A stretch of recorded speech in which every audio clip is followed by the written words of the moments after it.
DB live radio, आपकी आवाज। खबरें आज की। नमस्कार, मैं हूं समीर आत्मज मिश्र। विपक्षी सांसदों ने की स्पीकर ओम बिरला से मुलाकात, सदन में बोलने न देने की हुई शिकायत। हमने अपनी सामूहिक चिंता और सामूहिक दुख आदरणीय अध्यक्ष महोदय के समक्ष रखा कि किस प्रकार से सत्ता पक्ष सदन की परंपरा, नियमों और संस्कृति का उल्लंघन कर रही है। ओडिशा में कांग्रेस विधायकों के निलंबन के खिलाफ कांग्रेसियों का प्रदर्शन, पुलिस ने किया लाठीचार्ज, कई घायल। अमेरिका ने कारों के आयात पर 25% टैरिफ बढ़ाया, दूसरे देशों ने भी की जवाबी कार्रवाई, कार कंपनियों के शेयर लुढ़के। होंगी खेल की खबरें और विशेष रिपोर्ट भी, लेकिन पहले हेडलाइंस।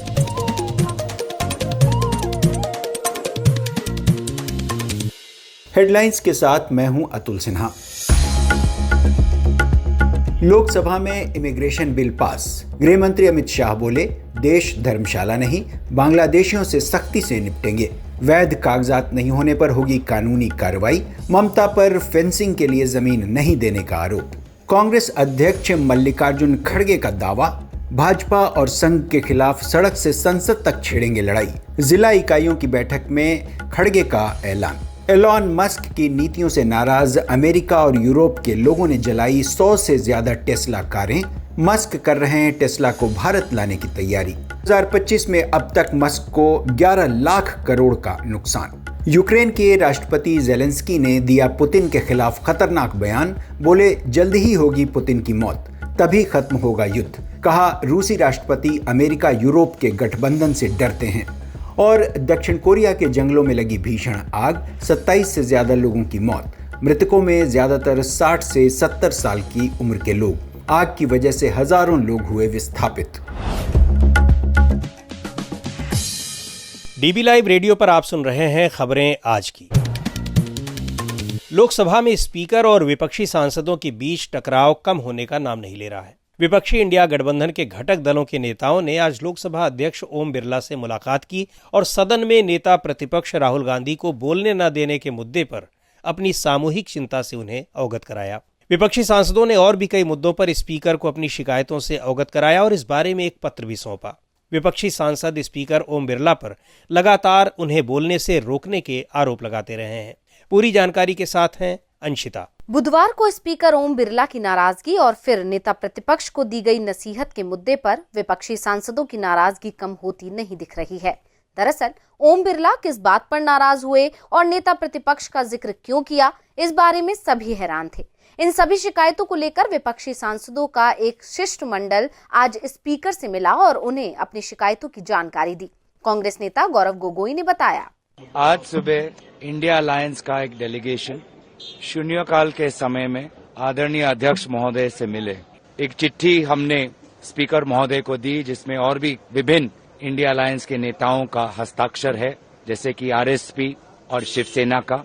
और हमने अपनी सामूहिक चिंता और सामूहिक दुख आदरणीय अध्यक्ष महोदय के समक्ष रखा कि किस प्रकार से सत्ता पक्ष सदन की परंपरा, नियमों और संस्कृति का उल्लंघन कर रही है। कांग्रेस पार्टी के करीब 70 सांसदों ने कल भी स्पीकर से मुलाकात की थी, लेकिन वो स्पीकर के जवाब से संतुष्ट नहीं थे। आज Congress, Samajwadi party, Trinamool Congress, DMK, RJD और कई अन्य विपक्षी दलों के सांसदों ने एक साथ स्पीकर से मुलाकात की। दरअसल स्पीकर के बर्ताव को लेकर विपक्ष के तमाम सांसदों में नाराजगी है और सभी की ये शिकायत है कि स्पीकर ओम बिरला विपक्षी नेताओं को बोलने का मौका नहीं देते और सत्ता पक्ष के लोगों को कुछ भी बोलने का भरपूर मौका देते हैं। राहुल गांधी ने बुधवार को सदन से बाहर आकर यही शिकायत की। उन्होंने कहा कि नेता प्रतिपक्ष होने के बावजूद उन्हें सदन में बोलने नहीं दिया जाता।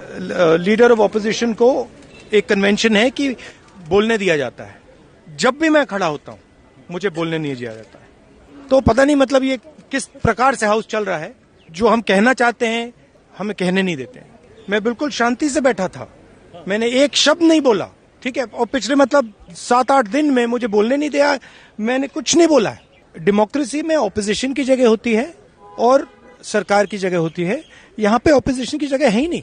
अब पता नहीं मतलब स्पीकर की क्या थिंकिंग है, क्या अप्रोच है, बट सच्चाई ये है कि हमें नहीं बोलने दे रहे हैं। सदन के दोनों सदनों में पिछले काफी समय से विपक्ष तमाम जरूरी मुद्दों पर चर्चा की मांग कर रहा है, लेकिन स्पीकर की तरफ से एक भी जरूरी मुद्दे पर चर्चा की अनुमति नहीं दी जा रही है। नाराज विपक्षी सांसद चर्चा की मांग करते हैं और स्पीकर सदन की कार्यवाही स्थगित कर देते हैं। विपक्षी सांसदों ने स्पीकर से मुलाकात के दौरान अब तक डिप्टी स्पीकर का चुनाव न होने को लेकर भी सवाल उठाया। डिप्टी स्पीकर का चुनाव पिछली लोकसभा में भी नहीं हुआ था। वरिष्ठ पत्रकार राजीव रंजन श्रीवास्तव कहते हैं कि 11 साल हो गए जब से मोदी सरकार आई है, लोकसभा में डिप्टी स्पीकर नहीं है और इस पर कई बार बात होती है। डिप्टी स्पीकर का पद जो है वो आमतौर पर विपक्ष के पास जाता है और इसलिए शायद विपक्ष और अगर विपक्ष के पास जाएगा तो मौका बेमौका डिप्टी स्पीकर भी रहेगा और उसका भी अपना अधिकार क्षेत्र है, वो अपनी बातों को और अपने हिसाब से जो वहां की कार्यवाही है उसमें दखल देगा। शायद ये जो संसदीय परंपरा है उसको तो तोड़ ही रही है ये सरकार। लोकसभा और राज्यसभा दोनों ही सदनों में विपक्षी सदस्यों की ये शिकायत रहती है। राज्यसभा के सभापति जगदीप धनखड़ के खिलाफ तो विपक्ष 2 बार अविश्वास प्रस्ताव लाने की भी कोशिश कर चुका है। डीवी लाइव रेडियो के लिए मैं अंशिता। लोकसभा में स्पीकर और विपक्षी सांसदों के बीच मतभेद और विवाद का ये पहला मौका नहीं है, बल्कि ऐसे मौके अक्सर आते रहते हैं। यही नहीं, लोकसभा ही नहीं बल्कि राज्यसभा में भी राज्यसभा के सभापति जगदीप धनखड़ के खिलाफ विपक्ष ऐसी शिकायतें कई बार कर चुका है। डीवी लाइव रेडियो पर आप सुनते हैं देश दुनिया की ताजा तरीन खबरें और खबरों के बीच की खबरें यानी विश्लेषण भी। खबरों और विश्लेषण के अलावा यहाँ होती है साहित्य, कला, संस्कृति और विज्ञान से लेकर आर्थिक और खेल जगत की भी चर्चा। और अब बात करते हैं ओडिशा की। ओडिशा की राजधानी भुवनेश्वर में विधानसभा के बाहर प्रदर्शन कर रहे कांग्रेस कार्यकर्ताओं और पुलिस के बीच हुई झड़प में कई लोगों को चोटें आई हैं। कांग्रेस कार्यकर्ता विधानसभा के बाहर अपने विधायकों के निलंबन के खिलाफ प्रदर्शन कर रहे थे। उन्हें रोकने के लिए पुलिस ने लाठीचार्ज किया और पानी की बौछारें की, जिनमें कई लोगों को चोटें आई हैं। क्या है पूरा मामला, बता रही हैं मानसी।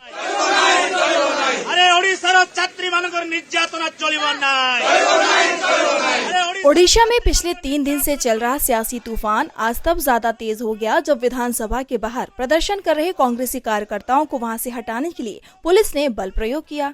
इस दौरान पुलिस ने आंसू गैस के गोले छोड़े और कांग्रेसी कार्यकर्ताओं को तितर बितर करने के लिए लाठीचार्ज भी किया गया।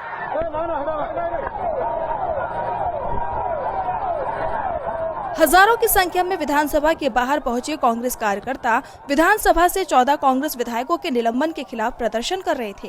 पुलिस की लाठीचार्ज में कई कांग्रेसी कार्यकर्ताओं को चोटें भी आई हैं। ओडिशा प्रदेश कांग्रेस अध्यक्ष भक्त चरण दास कहते हैं, ये दुर्भाग्य की बात है। हम शांतिमय तरीके से ये विधानसभा घेराव का कार्यक्रम रखे हैं। हर जिले में लोगों को रोका जा रहा है। अभी हमारे नयापड़ा डिस्ट्रिक्ट के 4 बसेस को खोर्धा में रुके हैं। मेरी बात वहां तक पहुंचे तो वहां उनको छोड़ दें। जहां रोकेंगे वहीं पर लोग धरना में सड़क पर बैठ जाएंगे। इसीलिए लोगों को, जनता को कोई परेशान नहीं हो। पुलिस का काम है अगर हिंसा होगा तो नियंत्रण करना। पुलिस का काम ये नहीं है कि भारतीय जनता पार्टी के राज्य के सरकार का दलाली करना। दरअसल 25 मार्च को ओडिशा की विधानसभा में कथित तौर पर असंसदीय आचरण करने के आरोप में स्पीकर ने कांग्रेस के 14 विधायकों को निलंबित कर दिया था। कांग्रेस विधायकों ने स्पीकर के इस फैसले का विरोध किया और रात भर विधायक सदन में ही डटे रहे। कांग्रेस विधायकों का आरोप है कि महिला सुरक्षा को लेकर वो सदन में चर्चा की मांग कर रहे थे, लेकिन स्पीकर ने उल्टे विधायकों को ही निलंबन की सजा दे दी। कांग्रेस विधायक दल के नेता रामचंद्र कदम बताते हैं, देखिए सरकार पहले से डर गए।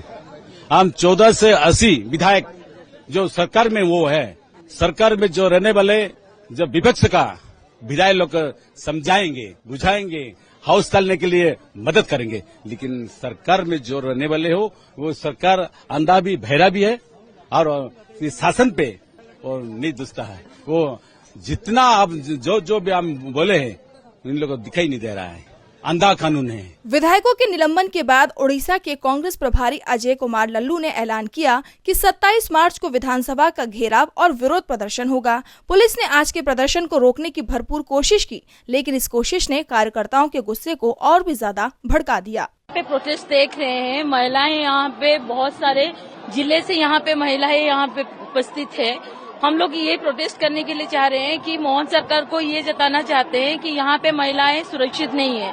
उनके 9 महीने जो अभी उनका जो सत्ता है, इसमें बहुत सारे लड़कियां और महिलाएं दुष्कर्म की शिकार हो चुकी हैं।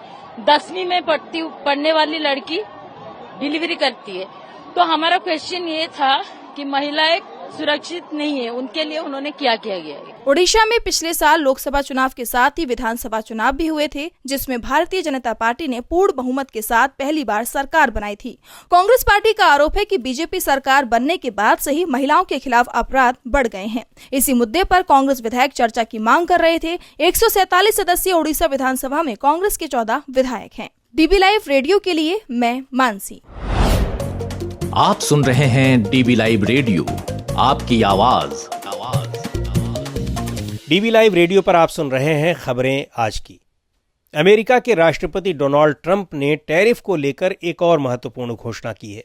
ट्रंप ने विदेशी कारों और उनके कलपुर्जों के आयात पर 25% टैरिफ यानी टैक्स लगाने का ऐलान किया है। इस ऐलान से एक ओर तो कार कंपनियों के शेयर नीचे गिर गए हैं, वहीं सहयोगी देशों ने भी जवाबी कार्रवाई शुरू कर दी है। एक रिपोर्ट के साथ हैं आंचल। डोनाल्ड ट्रंप ने कारों पर नए टैरिफ की घोषणा की ही थी कि उसके बाद शेयर बाजारों में खलबली मच गई। दुनिया की सबसे बड़ी कार कंपनियों में शामिल टोयोटा के शेयरों की कीमत 3% से ज्यादा नीचे गिर गई। डोनाल्ड ट्रंप राष्ट्रपति के तौर पर अपनी दूसरी पारी शुरू करने के साथ ही टैरिफ को लेकर एक के बाद एक घोषणाएं करते जा रही हैं। रेसिप्रोकल टैरिफ के नाम पर उन्हें दूसरे देशों की जवाबी कार्रवाई का भी सामना करना पड़ रहा है। कारों और कलपुर्जों पर 25% टैक्स के मुद्दे पर भी जवाबी कार्रवाई शुरू हो गई है। जापान की सरकार ने इस फैसले को बेहद अफसोसनाक बताया है। जापान के प्रधानमंत्री शिगेरू इशिबा ने कहा कि उनका देश हर तरह की जवाबी कार्रवाई पर विचार कर रहा है। बुधवार को ओवल ऑफिस में इस एग्जीक्यूटिव ऑर्डर पर दस्तखत करते हुए ट्रंप ने कहा, I don't want to say we're doing it to make America great again because I say that we're doing it to help our country. Donald Trump कह रहे थे कि हम जो करने जा रहे हैं वो ये है कि उन सभी कारों पर 25% का टैरिफ लगेगा जो अमेरिका में नहीं बनी है। ये ऑर्डर 3 अप्रैल से लागू हो जाएगा। ट्रंप की इस घोषणा का असर अमेरिका में आयात की जाने वाली कारों और हल्के ट्रकों पर होगा। ऑटोमोबाइल के प्रमुख पुर्जों पर भी इसी महीने शुल्कों की मार पड़ेगी। ये नया शुल्क पहले से घोषित शुल्कों के अतिरिक्त होगा। जापान के अलावा कनाडा के प्रधानमंत्री मार्क कार्नी ने भी ट्रंप के टैरिफ ऑर्डर्स को अपने देश के कामगारों पर सीधा हमला करार दिया है और कहा है कि कैबिनेट की बैठक में वो जवाबी कार्रवाई पर चर्चा करेंगे। वहीं जर्मनी के आर्थिक मामलों के मंत्री रॉबर्ट हाबेक ने गुरुवार को कहा कि आयातित कारों पर अमेरिकी टैरिफ पर यूरोपीय संघ की तरफ से जवाब दिया जाना चाहिए, क्योंकि हम इसे कतई स्वीकार नहीं कर सकते। हालांकि ट्रंप के इस कदम ने उनके प्रमुख सहयोगी और टेस्ला के मालिक एलोन मस्क को भी हैरान किया है। उनका कहना है कि कारों पर बढ़े टैरिफ का असर उनकी कंपनी की कारों पर भी पड़ेगा और काफी ज्यादा पड़ेगा। इस साल जनवरी में दूसरी बार व्हाइट हाउस पहुंचने के बाद से ही ट्रंप ने अमेरिका के प्रमुख कारोबारी सहयोगी से होने वाले आयात पर टैरिफ्स की बौछार कर दी है। कनाडा, मैक्सिको और चीन के साथ ही यूरोपीय देशों और भारत का भी नाम इसमें शामिल है। उन्होंने स्टील और एल्यूमिनियम के आयात पर भी 25% का टैरिफ लगाने की घोषणा की है। ट्रंप के इस घोषणा के बाद जनरल मोटर्स और स्टेलांटिस जैसी कार निर्माता कंपनियों के शेयर 3% से ज्यादा नीचे गिर गए। निसान, होंडा, मित्सुबिशी मोटर्स और हुंडई जैसी कार निर्माता कंपनियों के शेयर में भी काफी गिरावट दर्ज की गई है। डीबी लाइव रेडियो के लिए मैं आंचल। आप सुन रहे हैं डीबी लाइव रेडियो, आपकी आवाज। और अब वक्त हो चला है खेल की खबरों का। खेल जगत की खबरों के साथ हैं यश त्रिवेदी।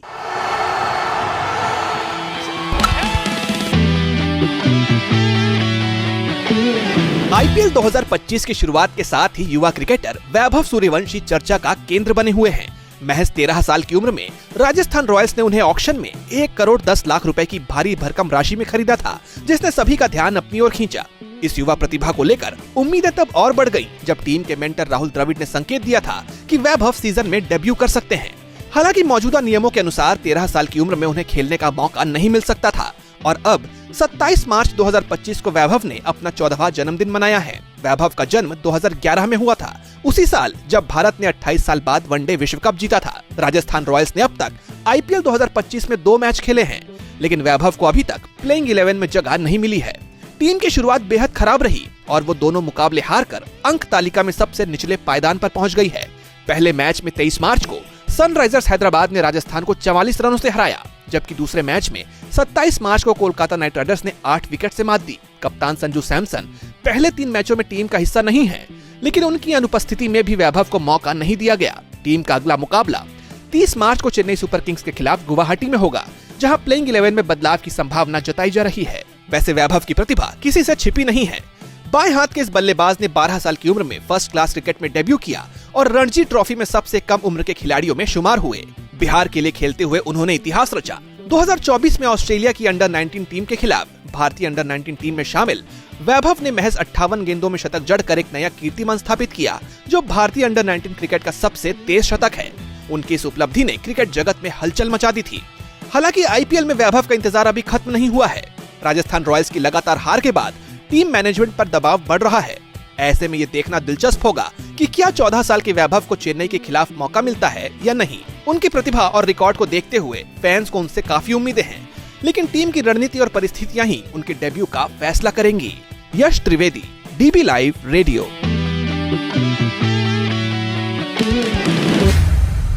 और अब आज की खास रिपोर्ट। आज विश्व रंगमंच दिवस है। मौजूदा समय में रंगमंच के समक्ष क्या चुनौतियां हैं और रंगमंच इन चुनौतियों से कैसे निपट रहा है, इसी पर बात कर रहे हैं हमारे साथी अतुल सिन्हा। कोई कहता है दुनिया एक रंगमंच है, कोई कहता है जिंदगी एक रंगमंच है। बेशक हर आदमी इस रंगमंच का एक किरदार है। बावजूद इसके रंगमंच अभिव्यक्ति का एक ऐसा कलात्मक माध्यम है जिसके जरिए कथा शिल्प को अभिनय शैली में पेश कर दर्शकों को कोई न कोई संदेश देने की कोशिश होती है या फिर मनोरंजन के साथ कोई न कोई रचनात्मक पेशकश की जाती है। विश्व रंगमंच दिवस बेशक 1961 से मनाया जा रहा हो, लेकिन आज के दौर में रंगमंच और रंगकर्मियों को जिस तरह की मुश्किलें और चुनौतियों का सामना करना पड़ रहा है, उससे रंगमंच दिवस तमाम दिवसों की तरह महज एक औपचारिकता सी रह गई है। देश की राजधानी की ही बात करें तो यहाँ सबसे ज्यादा रंगकर्मी भी हैं और नाट्य संगठन भी, लेकिन यहाँ रंगकर्मियों के लिए न तो सस्ता ऑडिटोरियम है और न ही कंटेंट की आज़ादी। आज तमाम रंगकर्मियों ने दिल्ली में बैठक कर इस पर चिंता भी जताई है और विश्व रंगमंच दिवस को महज एक खानापूर्ति बताते हुए कहा है कि अगर सरकार सच्चे अर्थों में रंगमंच को बढ़ावा देना चाहती है तो कलाकारों को आज़ादी मिलनी चाहिए, न कि उसे कंटेंट पास करवाने के लिए पुलिस से सहमति लेने जैसे कानूनों में बांधना चाहिए। इस बारे में मशहूर नाटककार राजेश कुमार कहते हैं, अगर स्थानीय स्तर पर देखें अगर तो हमारे देश में जिस तरह से अभिव्यक्ति की स्वतंत्रता पर जिस तरह से अंकुश लग रहा है, ये ऊपर से भले आपातकाल की घोषणा न हुई हो, लेकिन उससे कम नहीं है कि एक आदमी व्यंग्य का जो एक बोलता है, कोई कार्यक्रम करता है, उसको किस तरह से स्टूडियो में जाकर उसके स्टूडियो को तोड़ दिया जा रहा है और उससे अपराध की तरह सजा लगाकर उसको जेल में गिरफ्तार करने की कोशिश की जा रही है।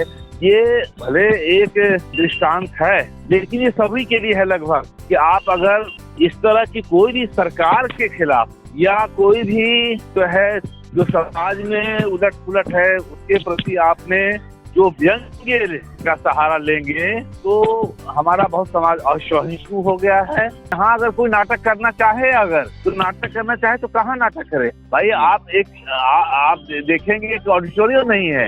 ऑडिटोरियम के जो किराए हैं ये एक ही 2 वर्षों के बाद लाख रुपए हो गए। तो ऐसे में कोई अगर आदमी काम करना चाहे और वो सरोकार का नाटक करना चाहे तो कहाँ करेगा?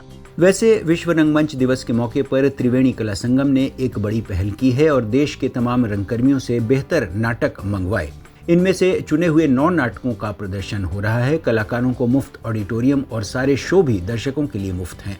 इस समारोह में नाटकों के चयन समिति में शामिल राजेश कुमार समारोह के बारे में बताते हैं।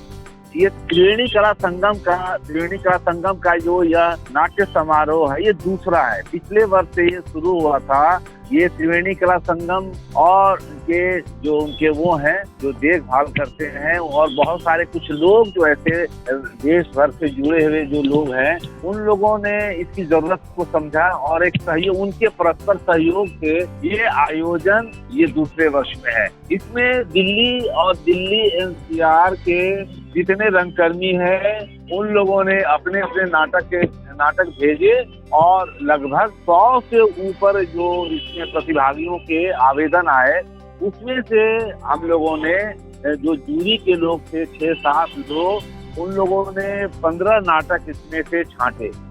आज रंगमंच की इन चुनौतियों पर बेशक चिंता करने की जरूरत है। जो सकारात्मक रंगमंच कर रहे हैं और जो व्यवस्था पर सवाल उठा रहे हैं, उन पर बढ़ रहे सरकारी दमन को रोकने की जरूरत है। रंगमंच में कंटेंट और कलाकारों की अभिव्यक्ति की आजादी अगर नहीं रहेगी तो इस विश्व रंगमंच दिवस के मायने नहीं रह जाएंगे। डीबी लाइव रेडियो के लिए मैं अतुल सिन्हा। इस कार्यक्रम को अब यहीं समाप्त करते हैं। बने रहिए डीबी लाइव रेडियो के साथ। हर रोज सुनिए दिन भर की खबरों और विश्लेषण का हमारा ये प्रोग्राम खबरें आज की। अब दीजिए इजाजत। नमस्कार।